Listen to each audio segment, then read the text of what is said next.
En nuestro aniversario de bodas, mi marido trajo a su amante embarazada y me humilló por ser infértil y no poder darle un hijo. Quiero el divorcio, me cansé de una buena para nada como tú. Yo solo sonreí y él palideció cuando le revelé que su amante embarazada es realmente una. ¿Sabes lo que duele más que una traición? Que llegue vestida de gala, con una sonrisa y la barriga de otra mujer. Jade tenía 38 años y llevaba 10 de ellos casada con Julio. 10 años donde el amor, la entrega y el sacrificio habían sido pan de cada día. 10 años llenos de consultas médicas, tratamientos fallidos de fertilidad, falsas esperanzas y lágrimas en el baño cada vez que la prueba de embarazo marcaba una línea en vez de 2. 10 años en los que se aferró a la promesa de que, pese a no poder concebir, su valor como mujer no se medía en óvulos, sino en su corazón. Esa noche, como cada año, decidió celebrar su aniversario de bodas como si el amor aún no hubiera muerto. Había planchado cada servilleta, pulido la cubertería heredada de su madre y preparado ella misma el postre favorito de Julio, 1000 hojas de dulce de leche. La casa olía a jazmín y vainilla. La luz cálida iluminaba cada rincón del comedor con una intimidad que rozaba lo cinematográfico. Todo estaba listo, todo menos él. La hora marcada eran las 8. A las 8:20, Jade revisaba el celular sin dejar que el brillo en su mirada se apagara. A las 8:40, su hermano Elías, uno de los pocos familiares que aún la visitaban, se le acercó con un susurro cargado de incomodidad. ¿Querés que llamemos? Tal vez está en el tráfico. Ella negó con la cabeza y sonrió. Va a llegar. Siempre llega tarde, pero llega. Lo que no dijo fue lo que ya sospechaba. Julio ya no llegaba con ganas. Ya no llegaba con amor. Hace meses que sus palabras eran cuchillas y sus ojos esquivaban los de ella como si le dieran vergüenza. Pero esa noche, Jade había decidido apostar a la dignidad. Aun si se derrumbaba por dentro, por fuera seguiría impecable. Eran las 9:15 cuando se escucharon pasos en la entrada. Rápidos, seguros. El salón, lleno de familiares y amigos, se quedó en un extraño silencio expectante. Se escuchó el giro de la llave. La puerta se abrió. Y allí estaba él. Julio. Alto, con el cabello perfectamente peinado, vistiendo un traje gris oscuro y una sonrisa torpe en el rostro. Pero no estaba solo. Al lado de él, de la mano, una joven de no más de 25 años, cabello largo y castaño, labios gruesos, mirada desafiante. Pero lo que robó todas las miradas fue su vientre, redondo, prominente, cubierto por un vestido ajustado de encaje negro. Jade sintió que el aire se convertía en hielo. ¿Quién es ella?, preguntó Elías, rompiendo el silencio como si su voz fuera un martillo. Julio no respondió. Caminó unos pasos al frente, tomó una copa de vino que ni siquiera le habían ofrecido y levantó la vista, mirando directamente a su esposa. Ella se llama América, dijo, como si presentara a una celebridad. Y sí, está embarazada. La sala estalló en murmullos. Jade no se movió. No lloró. No gritó. No se quebró. ¿Es una broma?, susurró una prima de Julio al fondo. ¿Esto es algún tipo de performance? Julio chasqueó la lengua y alzó la voz. No es ninguna broma. Y ya no quiero fingir más. Estoy cansado de vivir una mentira. Jade lo miró. No con furia, no con lágrimas. Lo miró con la calma que precede a la tormenta. Una mentira. Su voz sonó baja, pero firme. Sí. Tú sabes que yo siempre quise ser padre. Siempre. Y vos, con tus problemas, me robaste eso. Me obligaste a vivir con una mujer que no sirve. Una buena para nada. Espetó, y con cada palabra, las miradas de los presentes se clavaban como cuchillos en el pecho de Jade. Julio, estás borracho, intervino su cuñado, dando un paso adelante. Julio alzó la mano. Estoy más sobrio que nunca. ¿Y sabes qué? Ya me cansé de las apariencias, de las cenas de mentira. Esta noche vengo a celebrar mi verdadero futuro, con una mujer fértil, una mujer joven, una mujer que sí puede darme lo que yo merezco. América bajó la mirada. No dijo nada. Jade sintió un leve temblor en sus manos, pero se aferró a la copa de vino como si fuera su ancla. Y otra cosa, continuó Julio, señalando con el dedo como un verdugo medieval. No me vuelvas a mirar con esa cara de víctima. Porque tú tienes la culpa. ¿O crees que con esa panza floja, esa celulitis y ese cuerpo de madre frustrada ibas a seguir reteniéndome? No, Jade. Pareces una ballena. Quiero el divorcio. Hubo un silencio que pareció eterno. Nadie respiraba. América tragó saliva. Elías tensó los puños. Y entonces, Jade se levantó lentamente de su silla. Sus tacones resonaron sobre el mármol. Caminó hasta quedar a medio metro de Julio. Lo miró con la misma dulzura que lo había mirado el día de su boda. ¿Estás seguro de eso, Julio? Él abrió la boca, pero no respondió. Algo en la mirada de Jade lo descolocó. No era odio. No era tristeza. Era otra cosa. Algo que no entendía, algo que lo inquietaba profundamente. Ella giró sobre sus pasos, tomó su bolso, caminó hasta la entrada con la espalda erguida. Se detuvo frente a América, que evitó su mirada. Que Dios te bendiga, dijo, suave. Ojalá no termines siendo otra víctima más de él. Y salió. En la casa, nadie se movió. Julio bajó la copa, tembloroso. América se llevó una mano al vientre. Una de las tías de Julio se acercó a él con la voz ahogada. ¿Qué acabas de hacer? Él no respondió.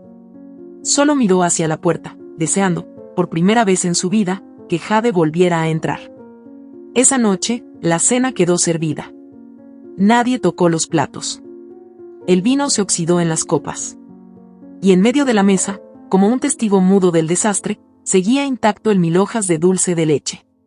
Jade caminaba por la vereda sin mirar atrás.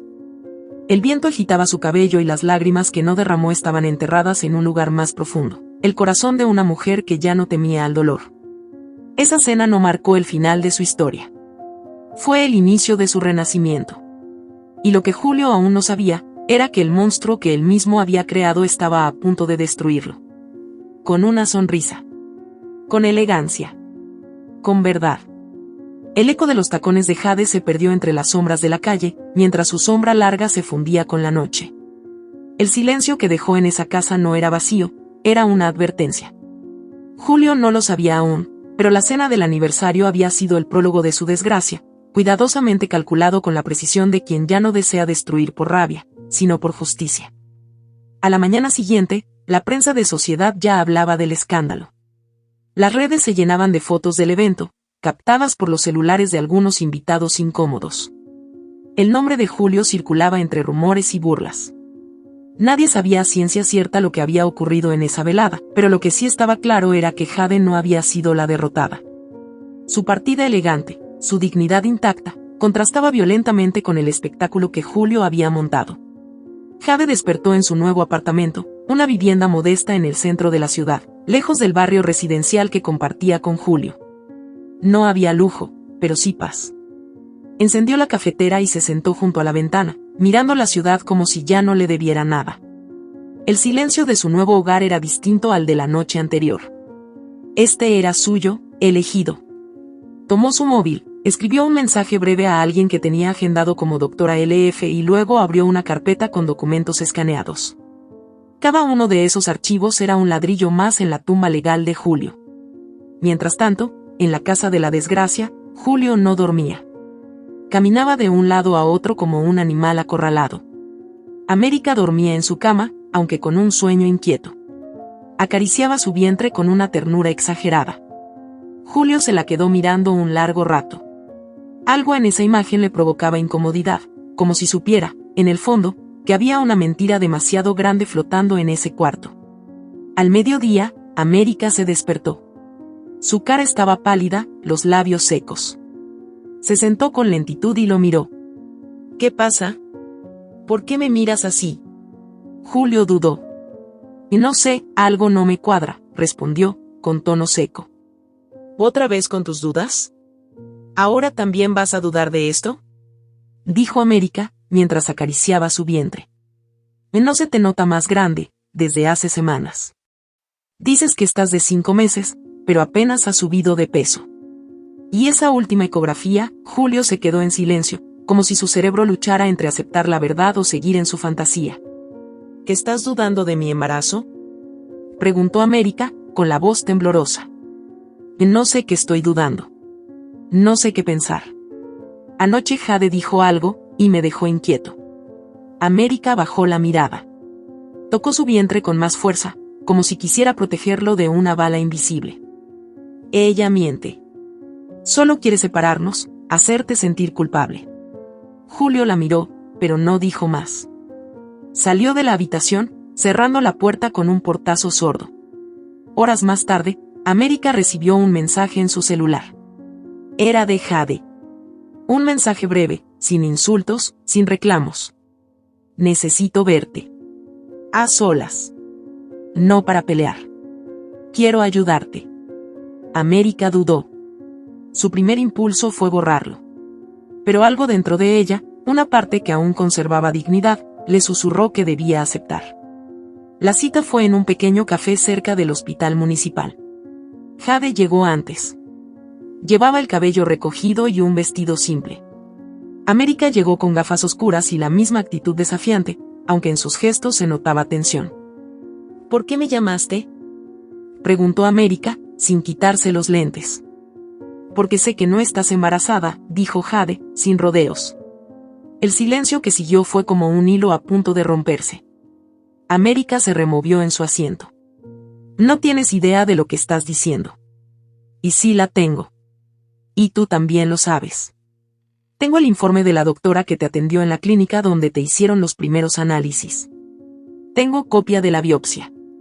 Tienes un tumor ovárico que produce hormonas y genera síntomas similares al embarazo. Pero no hay feto. No hay latido. No hay bebé. América se quedó sin palabras. Las gafas temblaron en su rostro. Bajó la cabeza, como si la fuerza se le hubiera escapado por la planta de los pies. Y él no lo sabe, susurró. Y tú se lo ocultaste. Jugaste con su necesidad, con su obsesión. Pero no te juzgo. Quiero entenderte. América rompió a llorar. Un llanto seco, sin escándalo, de esos que vienen del cuerpo y no de la garganta. Yo solo quería que alguien me amara, aunque fuera por el hijo que nunca voy a tener. Cuando me enteré del tumor, sentí que me había muerto. Y entonces él apareció. Era tan desesperado, tan fácil de manipular. Me dijo que soñaba con un hijo. Que su esposa era una inútil. Y yo solo quise quedarme. Jade le escuchaba con una mezcla de compasión y dolor. ¿Sabes qué es lo más triste?, dijo América. Que al final yo también me enamoré. Aunque al principio todo fuera un engaño. Me enamoré. Y ahora todo se me está desmoronando. ¿Te han dicho que tan avanzado está el tumor? Y metástasis sospechada. Pero no quiero saber más. Me rehúso a que me conecten a máquinas. Quiero vivir lo que me queda, aunque sea una mentira. Jade le tomó la mano. América la miró con ojos brillantes por las lágrimas. No tengo nada contra ti, América. Pero ya no voy a callar más. Julio recibió la notificación esa noche. Una carta certificada enviada por el abogado de Jade. No solo solicitaba el divorcio, también incluía pruebas de engaño, abuso emocional, manipulación médica y falsificación de documentos. Había un archivo adjunto con todas las pruebas que Jade había reunido en silencio durante más de un año.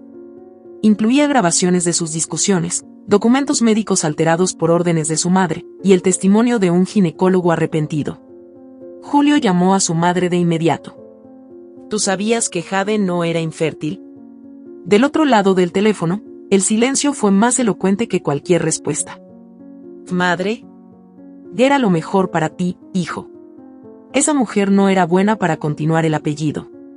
No tiene clase. No tiene sangre.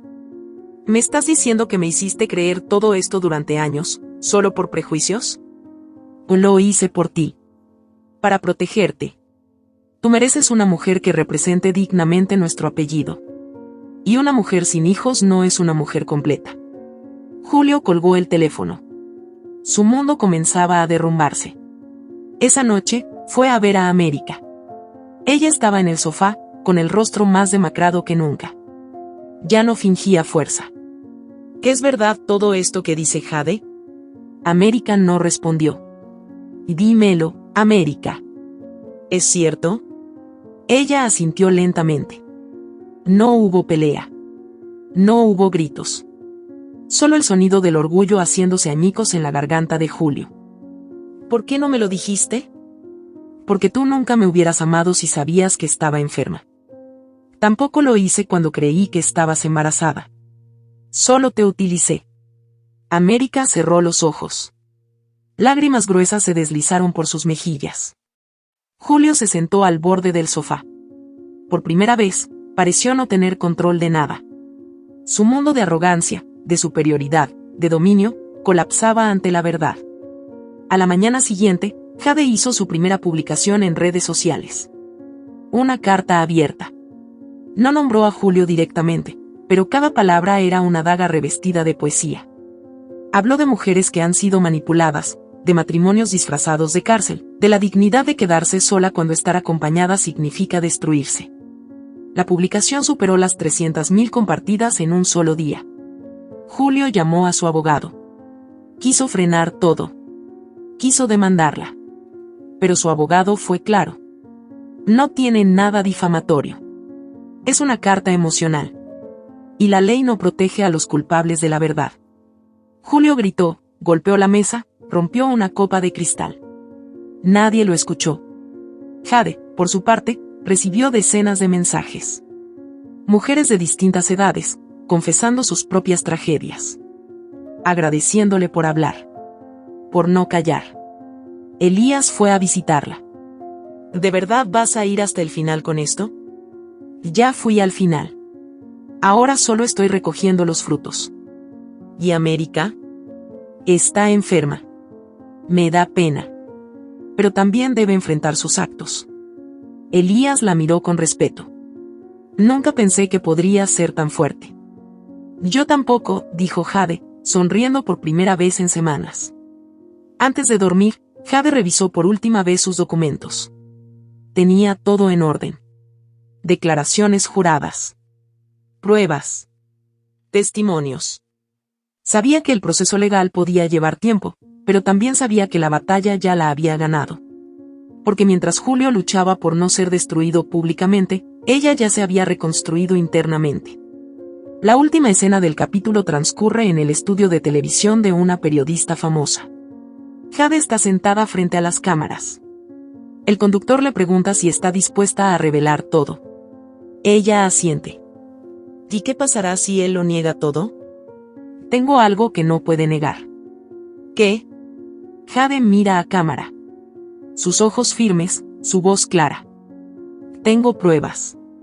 Y las voy a mostrar. El programa se cierra con esa frase. El rostro de Jade se congela en pantalla. Julio, en su casa, ve la entrevista. Tiembla.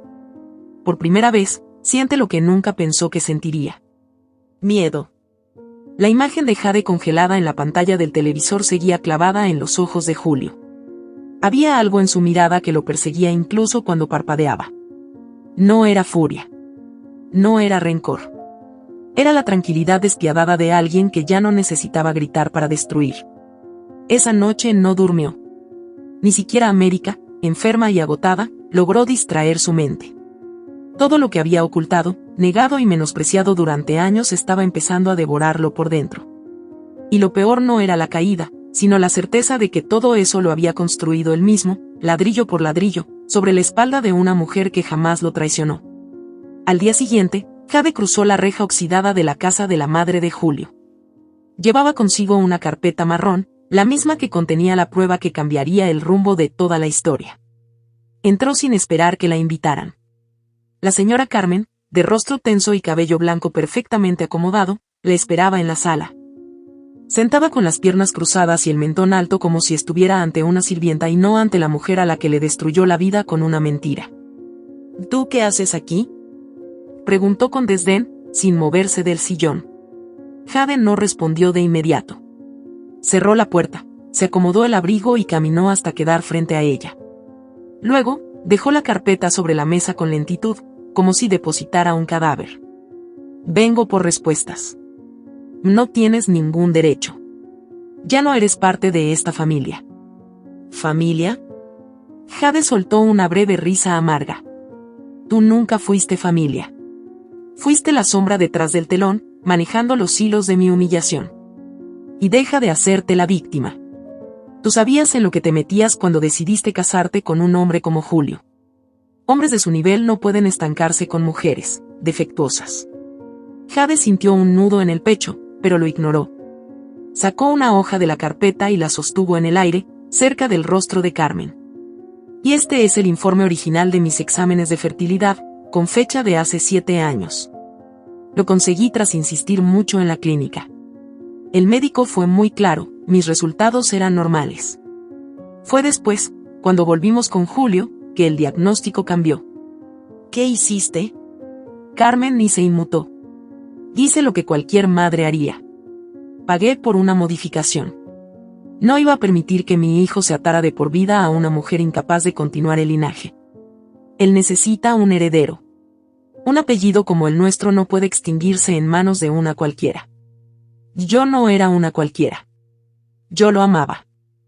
¿Y eso de qué sirve? El amor no da hijos. Jade respiró profundo. Por dentro, todo su cuerpo temblaba de rabia, pero no le daría ese espectáculo. Carmen aún se sentía superior, y por eso mismo, ella no le regalaría su derrota. ¿Sabes qué es lo más triste de todo esto? Y dijo Jade con voz serena, que lo hiciste creyendo que me destruías. Pero solo aceleraste tu propia caída. Porque ahora no hay nada que impida que saque todo a la luz. ¿Vas a ir a la televisión a llorar? ¿A contar tus tragedias como si fueras una santa mártir? No. Ya no necesito llorar. Ahora tengo pruebas. Y las pruebas hacen más ruido que el llanto. Carmen se levantó con lentitud. Caminó hasta quedar frente a Jade. La miró a los ojos con una dureza escalofriante. A ti te falta clase. Te falta sangre. Y a ti te sobra veneno. Salió de la casa sin decir más. Y en el portón, justo antes de cruzar, se volvió una última vez. Ah, y por cierto, prepárate. Porque lo que viene va a doler. Y esta vez, no tendrás a nadie que pague para ocultarlo. Del otro lado de la ciudad, América despertaba con dolor en el vientre. No era el tipo de dolor que había aprendido a ignorar. Era más profundo, más seco, como si algo dentro de ella le pidiera ayuda a gritos. Se levantó con esfuerzo y caminó hasta la cocina. No encontró a Julio. Tampoco a nadie que la cuidara. Estaba sola. Sobre la mesa había una carta. Una hoja amarilla, doblada en 4, con tinta corrida. Era la letra de su madre adoptiva. América la reconoció al instante. Era la misma caligrafía con la que le escribía notas para su lonchera cuando era niña. La desplegó lentamente y comenzó a leer. América, hija, si estás leyendo esto, es porque ya eres adulta, o porque encontraste lo que durante años no me atreví a darte. Te amo con todo mi corazón, pero he guardado un secreto que ya no puedo cargar. No eres mi hija biológica. Te adopté cuando tenías 3 meses. Tu madre biológica era una adolescente internada en un hospital psiquiátrico. Dijo que había sido abusada por su patrón. El nombre de ese hombre estaba en tu expediente original. Julio Searismendi, empresario. No sabía qué hacer. Temí por ti. Temí por tu futuro. Por eso te crié como si fueras mía. Perdóname. Perdóname por callar tanto. Mamá. América sintió que se le salía el alma del cuerpo. Esa carta no era solo un golpe. Era la confirmación de que todo, absolutamente todo en su vida, había sido una construcción enferma. Ella era hija del padre de Julio. Media hermana de su pareja. De su amante. De su agresor. Cayó al suelo con el papel en la mano, temblando, gritando sin voz. Julio regresó horas más tarde. Abrió la puerta y la encontró en el piso, con los ojos enrojecidos y la carta arrugada en el pecho. ¿Qué te pasa? ¿Qué es eso? América no habló. Solo le extendió la hoja. Él la tomó y comenzó a leer. Su rostro cambió. Se puso blanco. Luego verde. Luego gris. Esto no puede ser verdad. Y sí lo es. Tu padre. Tu maldito padre. Julio dejó caer la hoja. Dio 2 pasos atrás. Se sostuvo de la mesa. Esto es una locura. No es una locura. ¿Qué es la verdad? Somos hermanos. Hermanos, Julio. ¿Lo entiendes? Ya esto es incesto. Julio la miró, paralizado. Quiso hablar, pero no le salía nada. Se giró, salió corriendo de la casa. América quedó sola, otra vez, llorando, con el cuerpo desarmado por el cáncer y el alma rota por la sangre. Jade recibió su llamada al día siguiente. Su voz era apenas un hilo, pero pidió verla. Jade no dudó. La encontró en la clínica, en una sala de espera desierta. América no llevaba maquillaje. Su rostro estaba pálido, los ojos hinchados. Ya lo sé todo, dijo Jade. Me llamó el doctor cuando revisó tu expediente. Me dijo que coincidían los apellidos. No quise decírtelo antes. ¿Por qué no me lo dijiste? Porque necesitaba que lo supieras por ti misma. Porque solo así entenderías que todo esto no es culpa tuya. Fuiste víctima desde el principio. Como yo. América rompió a llorar. Jade la abrazó. La sostuvo como se sostiene a alguien que se está cayendo y no tiene fuerzas para levantarse. Ya no quiero pelear, dijo América. Solo quiero que esto termine. Quiero paz. Y la tendrás. Pero primero vamos a cerrar esta historia como se debe. Julio, desesperado, apareció en la oficina del abogado de Jade. Exigió hablar con ella. Suplicó por una reunión. Ella aceptó, pero con condiciones, lugar público, testigos, y nada fuera de lo legal. Se encontraron en un salón de conferencias. Jade llegó puntual. Julio estaba ya allí, más flaco, desaliñado, con el rostro tenso. Gracias por venir, dijo él, apenas al verla. No lo hice por ti. Lo hice por mí. Para que oigas con tus propios oídos lo que voy a decirte. Jade, podemos arreglar esto. Te lo juro. Me equivoqué. Fui un idiota. Pero aún podemos. Ella lo interrumpió con una risa seca. ¿Arreglar qué? ¿Tu ego? ¿Tu imagen pública? ¿El incesto? ¿La traición? ¿Las mentiras de tu madre? Julio bajó la mirada. Sé que todo fue un desastre, pero yo aún te amo. Jade lo miró, casi con lástima. Tú nunca supiste amar. Solo supiste poseer. Pero ya no tengo nada que te pertenezca. Él trató de acercarse. Ella dio un paso atrás. Lo único que quiero de ti es que veas cómo se desmorona todo lo que construiste sobre mí. Julio se quedó congelado. La frase le cayó como un disparo. Y Jade, sin decir más, se giró y salió. Su paso era firme.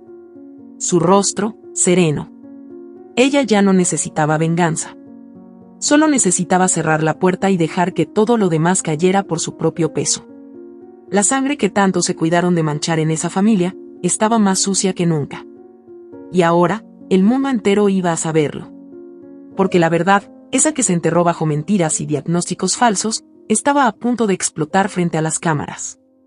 Y no habría quien la detuviera. El viento de la mañana golpeaba con fuerza la ciudad mientras los medios comenzaban a esparcir la historia que hasta hacía apenas días parecía imposible de imaginar. Jade había sido clara en su declaración pública. No nombró a Julio directamente, pero dejó abierta la puerta a una verdad más grande, más oscura, una que no solo implicaba un matrimonio roto o una infidelidad descarada, sino algo más profundo.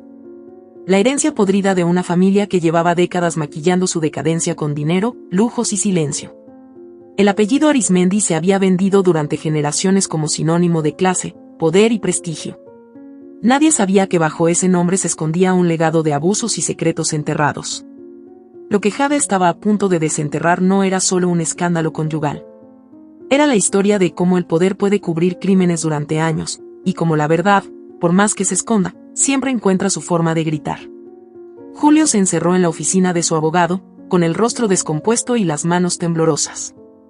La carpeta que Jade había entregado contenía documentos firmados, grabaciones en audio y fotografías tomadas durante sus años de matrimonio. Pero lo que más lo descolocó fue un video. Uno que no reconocía. En la grabación, un hombre mayor, con voz grave y rostro envejecido, Hablaba desde lo que parecía ser una clínica. Era su padre, don Jorge Arismendi. Pero lo hice por placer. Esa muchacha apenas tenía edad para trabajar, pero era bonita, inocente. Cuando me la trajeron a casa para limpiar, no me importó de dónde venía. Yo era el dueño de todo. También de ella. Julio sintió náuseas. El abogado detuvo el video. Y esto es real. Está firmado, fechado y validado por un notario. Esta confesión fue grabada por uno de los enfermeros del padre. Nunca pensaron que saldría a la luz. Julio se quedó en silencio. Sabía que si eso se filtraba, no solo perdería su nombre. Podía enfrentarse a cargos penales por complicidad, si se probaba que sabía algo. Su abogado lo miró con severidad. ¿Tú sabías esto? No, claro que no, mi padre, él siempre fue estricto, autoritario, pero lo encubriste. Mandaste dinero a la familia de América, ¿no? Solo para que dejaran de acosarme. Yo no sabía nada. Te va a caer encima como una avalancha. Julio se derrumbó sobre el escritorio. El legado que tanto había defendido, que su madre veneraba como un altar, era un monstruo con rostro familiar. La sangre que tanto les enorgullecía no era noble. Era turbia, violenta, maldita. Mientras tanto, Jade se reunía con su abogada en un pequeño despacho discreto en el centro.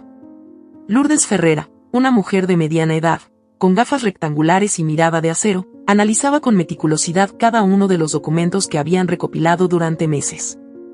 La grabación del padre es clave.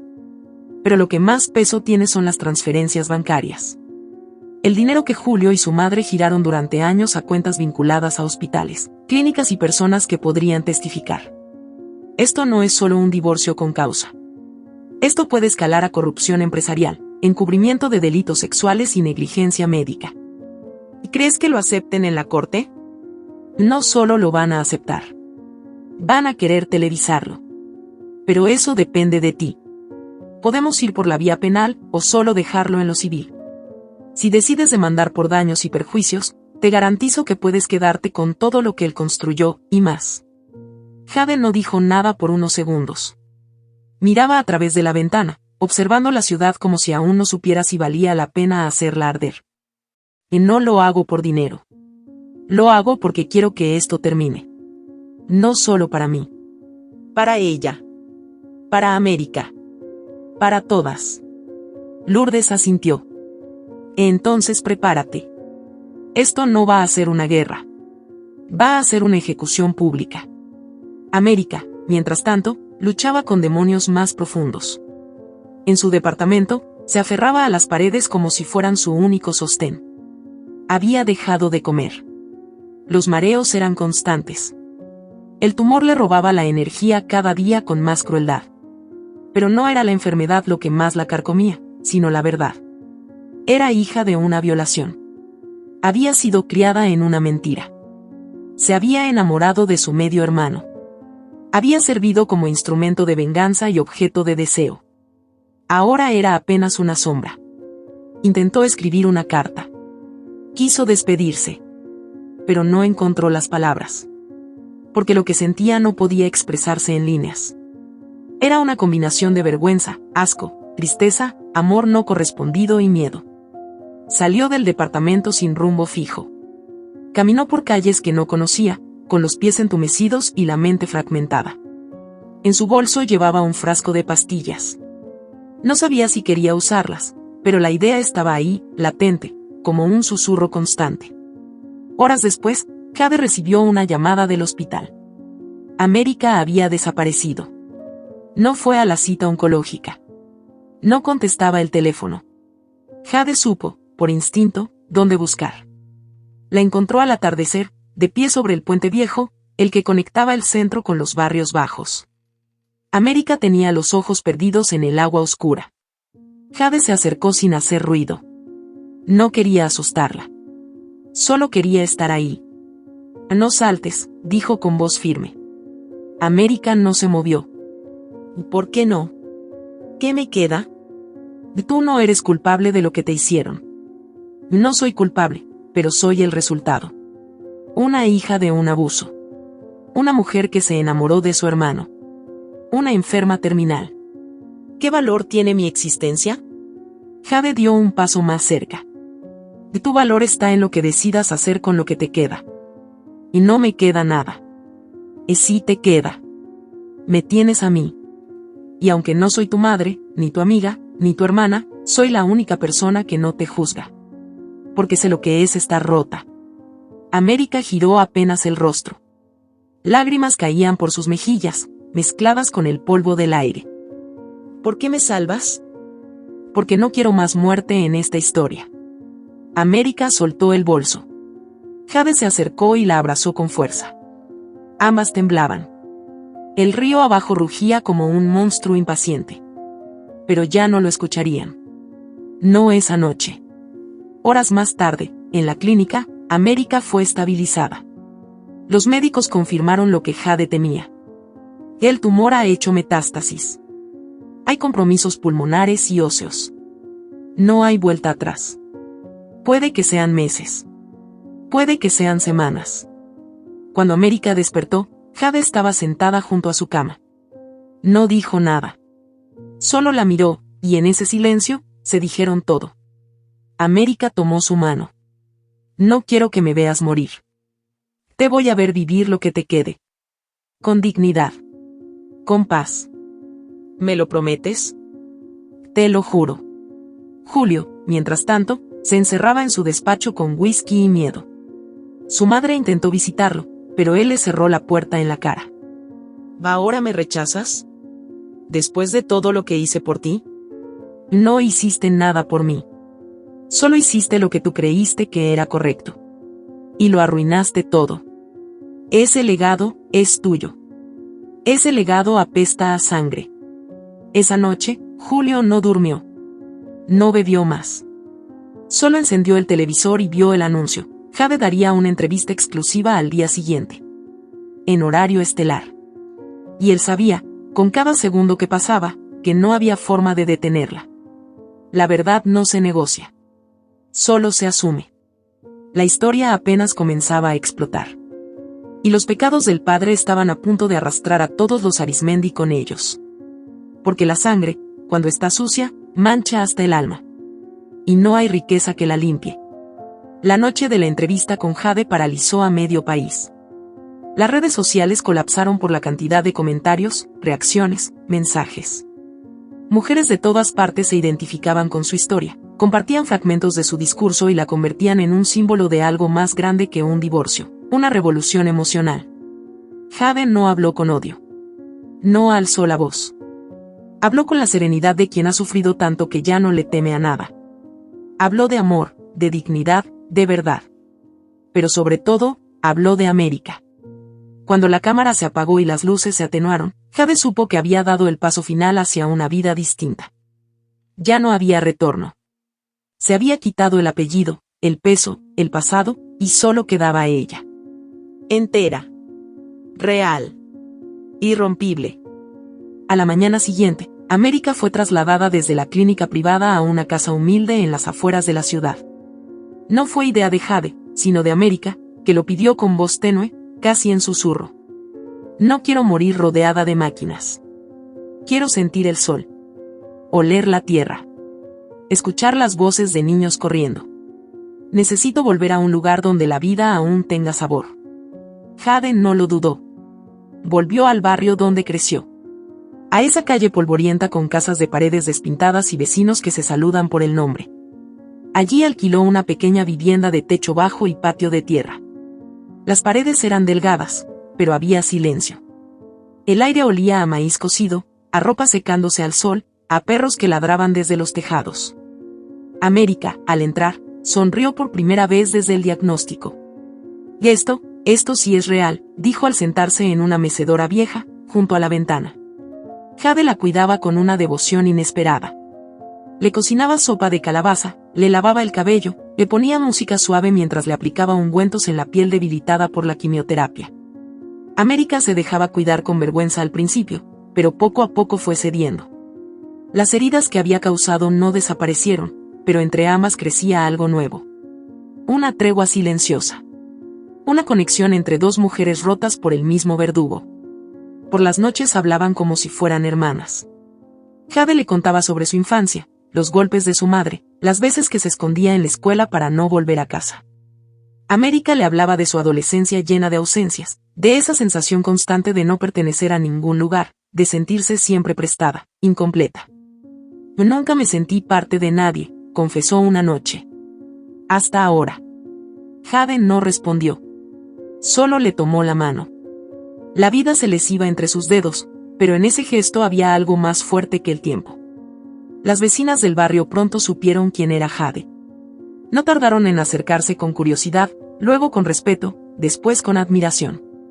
Un día, una de ellas le pidió si podía hablar con su hija, que estaba pasando por una relación violenta. Otra le preguntó si podía acompañarla a denunciar al padre de sus hijos. Así comenzaron las charlas. Primero en el patio de la casa, luego en la pequeña iglesia del barrio. Mujeres de todas las edades venían a escucharla hablar sobre autoestima, sobre dignidad, sobre cómo salir del miedo. No se trata de venganza, les decía. Se trata de entender que no nacimos para aguantar. Nacimos para vivir. América asistía a cada charla desde su silla de ruedas. Escuchaba con los ojos húmedos y aplaudía con fuerza al final. Se convirtió en una especie de madrina silenciosa. La gente no sabía quién era realmente. Solo la veían como la mujer enferma que inspiraba ternura. Y a ella le bastaba con eso. Julio, en cambio, vivía en ruinas. Su empresa estaba bajo auditoría. La prensa había filtrado parte de los documentos entregados por Jade. Las grabaciones del padre, las transferencias ocultas, los diagnósticos falsificados, todo se había vuelto viral. Sus socios comenzaron a abandonarlo uno a uno. Las llamadas dejaron de llegar. Las puertas se cerraban antes de que pudiera tocarlas. Fue a ver a Esteban, su viejo amigo y presidente de la junta directiva de una de sus inversiones más grandes. Lo recibió con rostro cansado. Julio, no puedo ayudarte. Esto ya no es un escándalo personal. Es un tema penal. Tienes denuncias, demandas, la prensa encima. Y lo peor es que nadie quiere tocar a alguien que huele a podredumbre. No tengo a nadie, dijo Julio, con voz quebrada. Me quedé solo. Quizá eso es lo que necesitabas. Tocaste fondo. Ahora decides si vas a escarbar más o si empiezas a salir. Julio salió de esa oficina con los hombros caídos. Por primera vez, sin rabia, sin orgullo. Solo vacío. Mientras tanto, América sentía como su cuerpo se apagaba poco a poco. Ya no podía comer sólidos. El dolor era constante. Pero aún tenía un deseo. Algo que no podía morir sin hacer. Quiero grabar un video, le dijo a Jade una mañana. ¿O sobre qué? Sobre todo. Quiero contar la verdad. No como víctima. No como mártir. Como alguien que se equivocó, pero que también fue usada, manipulada, abandonada. Jade dudó. ¿Estás segura? Más segura que nunca. Quiero que mi historia sirva. Que no se repita. Prepararon la cámara con un teléfono sobre unos libros. No había luces profesionales ni maquillaje. Solo América, con su rostro pálido, una manta sobre las piernas y el corazón en la garganta. Jade se sentó a su lado, fuera de cámara, solo para estar allí. América respiró profundo y comenzó.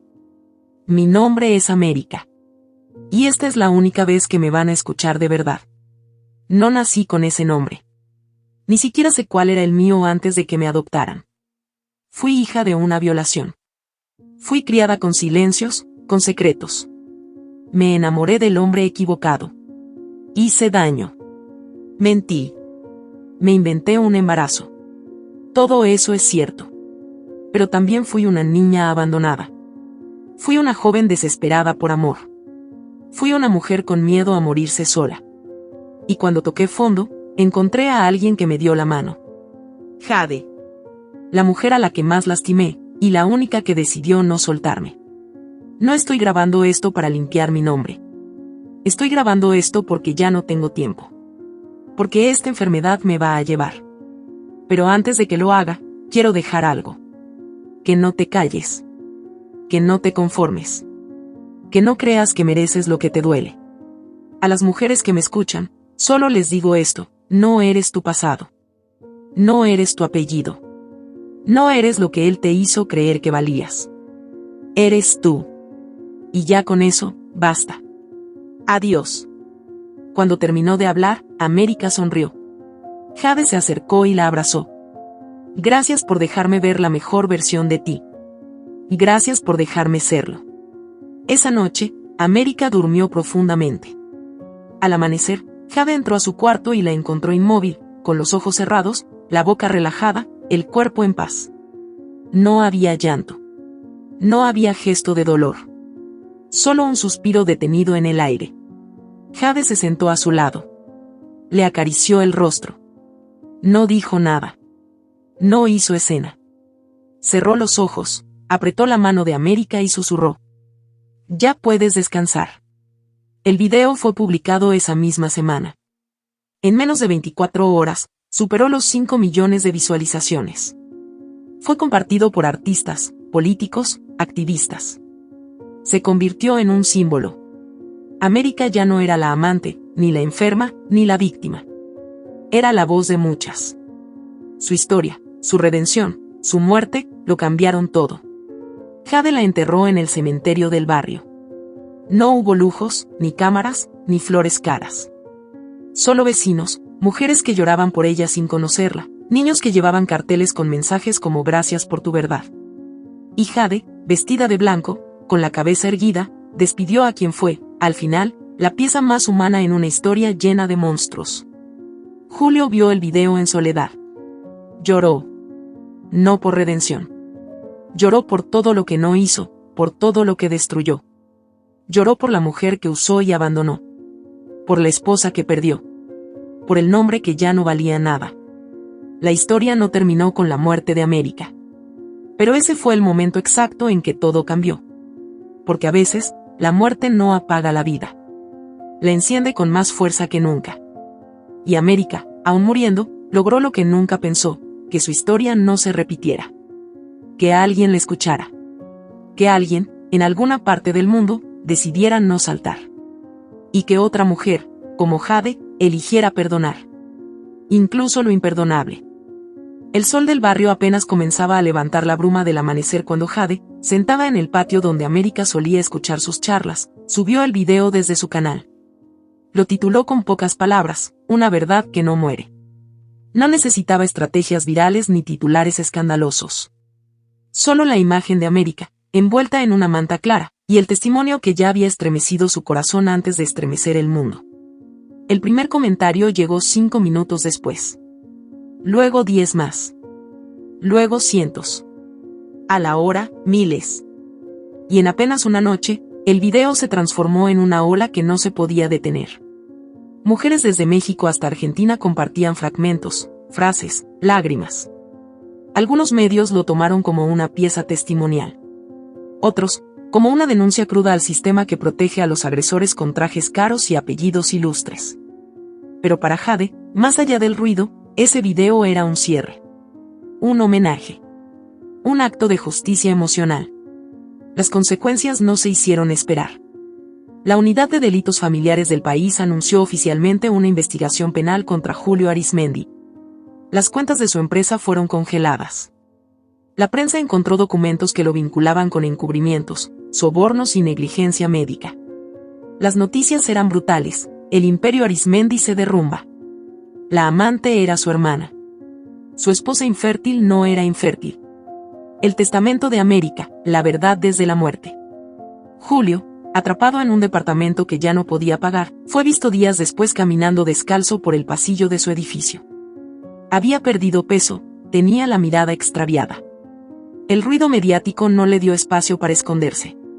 Ni abogados, ni dinero, ni poder lograron contener la marea. Las palabras de América, su voz suave diciendo no eres tu pasado, no eres tu apellido, lo acompañaban como una pesadilla. En la mañana del cuarto día tras la publicación, lo encontraron descompensado en el baño de su apartamento. No fue un intento de suicidio. Fue un colapso. Una crisis nerviosa tan profunda que su sistema se apagó por horas. Lo ingresaron en una clínica psiquiátrica del sur de la ciudad. Diagnóstico: brote psicótico reactivo por trauma y estrés severo. Jade recibió la noticia a través de Lourdes, su abogada. Está internado. No hay visitas permitidas, pero si tú lo solicitas, podrían hacer una excepción. Ya no es un hombre peligroso. Solo es un hombre quebrado. Quiero verlo, respondió Jade sin pestañear. No fue morbo. No fue revancha. Fue necesidad de cerrar el círculo.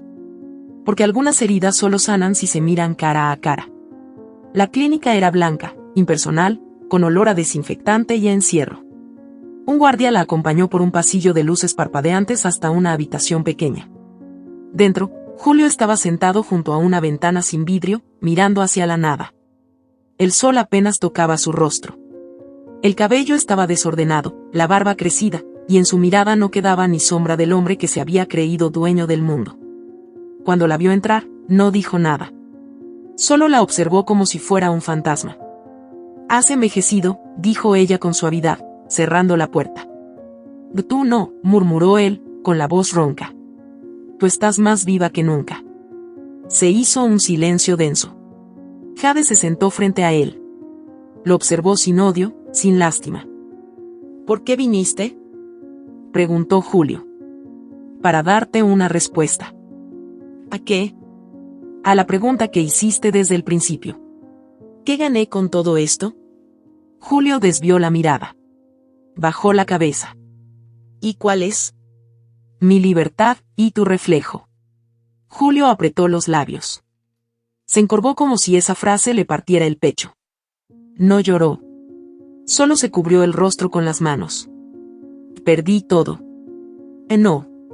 Te perdiste a ti mismo desde mucho antes». «¿Crees que esto me redime?». «No vine por tu redención. Vine para mirarte y saber que ya no me haces daño». «¿Y eso te hace feliz?». «No. Me da paz». Julio levantó la cabeza. La miró por última vez con los ojos secos, pero vencidos. «¿Quién soy ahora?». «Solo tú puedes descubrirlo». «Pero ya no me importa. Porque yo ya sé quién soy yo». Jade se levantó. Caminó hacia la puerta. Antes de salir, dijo una última cosa. «Tu apellido pesaba más que el amor. Y ese fue tu error. Yo me quité tu nombre y descubrí el mío». Cerró la puerta tras de sí sin mirar atrás. No por desprecio, sino porque ya no quedaba nada que rescatar de ese hombre. Lo que alguna vez fue amor había muerto muchos años antes. Lo que quedaba ahora era ceniza. Esa noche, Jade volvió al barrio. El calor era seco y las calles polvorientas parecían dormidas. Se sentó en el porche, con una taza de té en las manos. Pensó en América. Pensó en su madre. Pensó en todo lo que la había traído hasta allí. Y pensó también en lo que vendría después. Al día siguiente, mientras caminaba hacia el mercado, la vio. Una niña de no más de 5 años, sentada junto a una bolsa de ropa sucia, con la mirada perdida y los pies descalzos. Estaba sola. Nadie parecía prestarle atención. Jade se acercó con cautela. «¿Estás bien?», preguntó. La niña no respondió. Solo la miró con esos ojos grandes, redondos, llenos de hambre y miedo. Una vecina que pasaba por allí se detuvo al ver la escena. «Es hija de Maritza, la que mataron hace unos días». Su pareja la acuchilló delante de la niña y luego huyó. La policía la recogió, pero luego la dejaron aquí porque no encontraron familia directa. Nadie la quiso llevar. Jade sintió un hueco en el estómago. Miró a la niña, que seguía sin moverse. Le ofreció la mano. «¿Cómo te llamas?». La niña dudó. Luego susurró. «Lucía». «¿Puedo quedarme contigo un rato, Lucía?». La niña asintió. Jade la llevó a casa. Le preparó arroz con leche. Le lavó el cabello con cuidado. Le prestó una camiseta suya como pijama. Lucía no hablaba mucho, pero tampoco lloraba. Jade sabía ese tipo de silencio. Era el de las que han visto demasiado y no saben cómo nombrarlo. Pasaron los días. Jade contactó a una trabajadora social. Explicó la situación. Inició los trámites. No había parientes. No había nadie que la reclamara. Y cuando le preguntaron por qué quería hacerse cargo, solo dijo una frase. Porque no necesito haber parido para saber que nací para proteger. Las semanas se volvieron rutina. Lucía aprendió a decir gracias antes de dormir. A sonreír sin miedo. A abrazar sin temblar. Jade descubrió que aún podía ser madre, no desde el cuerpo, sino desde el alma. La maternidad no era parir. Era cuidar. Sostener. Amar. En el barrio, las charlas continuaban. Más mujeres se unían. Más historias salían a la luz. Jade se volvió un referente sin buscarlo. Y su historia, la de América, la de Lucía, se entrelazaron como hilos de una misma tela. Julio, por su parte, seguía en la clínica. Le daban medicamentos para dormir, pero ya no soñaba. Solo recordaba. Y cada recuerdo le devolvía el rostro de la mujer que lo miró sin odio y le quitó el poder. Esa fue su condena. No la cárcel. No la ruina. Sino saberse irrelevante. Y Jade, al mirar a Lucía dormir, comprendía que su mayor victoria no fue destruir un imperio. Fue reconstruirse a sí misma desde las ruinas. Porque algunas batallas no se ganan con fuego. Se ganan con ternura. El capítulo cerró con la imagen de Jade acariciando la cabeza de Lucía, mientras la niña dormía en su regazo. El cuarto olía a jabón, a paz, a hogar. Y con voz suave, casi un susurro, Jade dijo: y no necesito haber parido para saber que nací para proteger. Y a ti, te voy a cuidar con cada parte de mí. Hasta que sepas lo que es crecer sin miedo. Hasta que aprendas que tú también puedes empezar de nuevo. Como yo. Como América. Como todas. Lucía dormía con el brazo estirado sobre el vientre de Jade, como si esa pequeña mano necesitara recordar, incluso dormida, que ahora sí había un lugar donde quedarse. El ventilador giraba lento en el techo de láminas, empujando el aire cálido de aquella noche sin luna. Jade la observaba en silencio, con los ojos abiertos y el corazón calmo. El mundo fuera seguía girando con su ruido, sus injusticias y sus caras de siempre, pero allí, en esa casa de paredes descascaradas y cortinas remendadas, se había sembrado una nueva forma de vida. Una vida que no exigía lujos, ni perfección, ni títulos.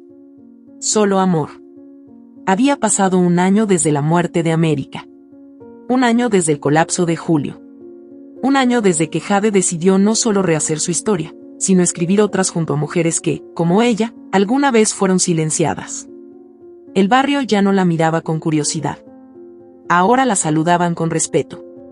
Con afecto. Cada jueves, las sillas de plástico se alineaban en la cancha comunal. Mujeres de todas las edades llegaban con sus hijos, con sus cicatrices, con sus palabras atrapadas en el pecho. Y Jade las escuchaba, les hablaba, les enseñaba a reconocerse en medio del ruido. Esa fue la semilla de la fundación. La llamó Fundación América. No por el continente, sino por la mujer que había enseñado, con su último aliento, que hasta lo más roto podía brillar antes de apagarse. La sede principal estaba en el mismo barrio, en una casita donada por una señora mayor que dijo que nunca había tenido hijas, pero que, al ver a Jade, sintió que ya no le debía nada a la vida. La fundación ofrecía apoyo psicológico, asesoramiento legal, refugio temporal, sobre todo, espacios de encuentro donde las mujeres podían decir sus verdades sin miedo a ser juzgadas. Lucía, ahora con 6 años, correteaba entre las oficinas con una carpeta de colores bajo el brazo. Decía que iba a ser abogada, como la tía Lourdes, o escritora, como América. A veces decía que iba a hacer las dos cosas a la vez. Su risa llenaba el espacio como un himno inesperado, una prueba viviente de que la vida no pide permiso para volver a empezar. Una mañana de mayo, la periodista Mariana León llegó desde la capital. Tenía en sus manos una libreta gastada y una grabadora digital. Había visto el video de América, había seguido el caso Arismendi desde el principio, y ahora quería contar la otra parte. No la historia del escándalo, ni del derrumbe. Quería contar cómo se reconstruye una mujer cuando el mundo la da por vencida. Jade la recibió con una blusa sencilla, sin maquillaje, con el cabello recogido en una trenza que Lucía le había hecho esa misma mañana. Tomaron café en el patio trasero de la fundación, entre macetas hechas con botellas recicladas y ropa colgada en cuerdas. ¿Cómo te sientes cuando miras atrás?, preguntó Mariana, encendiendo la grabadora. Jade sostuvo la taza entre las manos. Tardó unos segundos en responder. No miro atrás. No porque me duela, sino porque ya no vivo ahí. Mi historia no empieza en la traición. Empieza en el momento en que decidí dejar de justificarla. ¿Y crees que lograste justicia? No hablo de justicia legal. Esa se encarga sola cuando la verdad encuentra su lugar. Hablo de justicia emocional. Lograr que las mujeres dejen de creer que deben mendigar amor. Que entiendan que su valor no se mide por su capacidad de parir, ni por su paciencia al aguantar. ¿Di Julio? Jade alzó la vista por un momento. No había dureza en sus ojos. Tampoco compasión. Solo una distancia necesaria. Escuché que lo vieron pidiendo limosna cerca del metro, con una manta sobre los hombros y un letrero que decía «Tengo hambre». Nadie lo reconoció. Y él, por fin, entendió lo que era ser invisible. ¿O lo odias? No. Porque odiarlo sería seguir cargando con él. Ya no lo llevo conmigo. ¿Te sientes madre? Desde el primer día en que Lucía se durmió aferrada a mí. ¿Aún sin haber parido? Jade sonrió con ternura. No todas las mujeres nacimos para parir, pero todas nacimos con el poder de transformar el dolor en fuerza. A veces, eso también es crear vida. Mariana apagó la grabadora. Cerró la libreta. Se quedó en silencio unos segundos, como si necesitara tragar una emoción que no esperaba encontrar en ese patio humilde. Y gracias por esto, dijo al fin. Y no me des las gracias. Solo escríbelo con el alma. Esa entrevista fue publicada en una revista nacional con el título Jade, la mujer que parió su libertad. Las redes estallaron de nuevo. Pero esta vez no fue por escándalo, sino por gratitud. Mujeres desde hospitales, cárceles, aldeas, se grababan leyendo el testimonio en voz alta. Los extractos del video de América volvieron a circular. El nombre de la fundación se convirtió en referencia regional. Y Jade, aunque seguía viviendo con lo justo, supo que ya no estaba sola. Nunca más. Una tarde, mientras colgaba ropa en el patio, Lucía apareció con una hoja arrugada. Y mira, lo hice en la escuela. Es un dibujo de nosotras. Jade lo tomó. Allí estaban, ella con una falda larga, Lucía con 2 coletas, y detrás, un sol enorme que decía hogar. Es hermoso. ¿Te puedo decir mamá? Jade se quedó en silencio. La emoción le subió desde el estómago hasta los ojos. Se agachó, la abrazó con fuerza. Claro que sí, mi amor. Llámame como te haga sentir segura. Entonces eres mi mamá del alma. Jade la besó en la frente. Miró al cielo. El mismo cielo donde ahora dormía América, donde el padre que nunca fue padre pagaba su olvido en silencio, donde su historia había dejado de ser tragedia para convertirse en testimonio. Al caer el sol, la comunidad se reunía como cada viernes. Había música, juegos, mujeres pintándose las uñas entre sí, abuelas contando historias, niñas corriendo con trenzas nuevas. Y entre ellas, Jade, con Lucía de la mano, caminaba sin prisa, como quien ha hecho las paces con cada cicatriz. La cámara final no capturó un final. Capturó un nuevo inicio. Se elevó desde el suelo, mostrando el patio lleno de risas, las luces colgadas entre postes, los rostros cansados pero vivos. Jade, Lucía y decenas de mujeres riendo en comunidad. Y sobre esa imagen, la voz de Jade, en off, como si hablara desde el alma de todas. Aún sin hijos, parí mi venganza. No con fuego. No con odio. Sino con verdad. Con ternura. Con el coraje de no quedarme callada. Y al final descubrí que dar vida no siempre es biológico. A veces, dar vida es sobrevivir. Es volver a amar. Es cuidar. Es sanar. Y yo nací para eso. La pantalla se fundió a negro. El silencio se sintió como una reverencia. Y en algún lugar del mundo, alguien dejó de llorar para empezar a levantarse. Porque cada historia contada a tiempo, puede ser la llave que libere a otra. Como la de Jade. Como la de América. Como la tuya. Si esta historia te ha gustado, te invito a que me dejes en comentarios qué has sentido al escucharla, y si has pasado por una situación de engaño similar, me encantaría que compartas tu valiosa opinión. Recuerda decirme desde qué ciudad estás viendo este video. Me sentiría muy honrada si me dejas un like, compartes el video con algún amigo o familiar y te suscribes al canal. No te pierdas la próxima historia sorprendente que está apareciendo en tu pantalla en estos momentos. Tenemos entretenimiento garantizado exclusivamente para ti. Nos vemos en el siguiente video.